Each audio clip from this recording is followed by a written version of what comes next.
ఎందుకు rendering software and modelling software డిఫరెంట్గా ఉన్నాయి అంటే, ఓన్లీ మోడలింగ్ పర్పస్కి మనం ఈ సాఫ్ట్వేర్స్ యూజ్ చేసినప్పుడు అది ఇమేజ్గా ఫామ్ అవ్వడానికి, లైక్ స్కెచ్ నుంచి ఇమేజ్కి ఫామ్ అవ్వడానికి మనకు కంపల్సరీగా రెండరింగ్ సాఫ్ట్వేర్ మనం ఎక్స్టీరియర్ ఇంకొక లైక్ ప్లగిన్ లాగా మనం తీసుకోవాల్సి ఉంటుంది.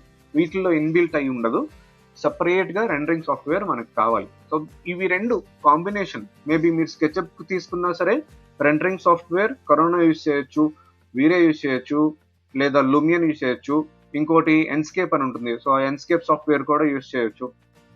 సో అవి ఓన్లీ రెండరింగ్ సాఫ్ట్వేర్ సపరేట్గా ఉంటాయి. రెండరింగ్ సాఫ్ట్వేర్లో మనం మోడలింగ్ చేయలేము, మోడలింగ్ సాఫ్ట్వేర్లో రెండర్ చేయలేము. రెండర్ చేయొచ్చు, కానీ ఆర్నాల్డ్ అని ఒక రెండర్ ఉంటుంది 3ds Maxలో. మీకు ఈ ఆర్నాల్డ్ రెండర్తో మీకు వచ్చే అవుట్పుట్స్ కంటే వీరే కానీ లేదా కరోనా కానీ ఆర్ లూమియన్ కానీ ఇంకా ఎక్సలెంట్గా వస్తాయి, like the real time news. So ఆ రియల్ టైమ్ న్యూస్ ఏంటంటే, జస్ట్ ఇక్కడ ఒకసారి అబ్జర్వ్ చేయండి. ఫ్లూటెడ్ గ్లాస్ ఇచ్చాను నేను పైన అప్పర్ క్యాబినెట్స్కి, ఫ్లూటెడ్ గ్లాస్ ఇచ్చాను అండ్ లోపల నేను లైట్ కూడా చూపించాను.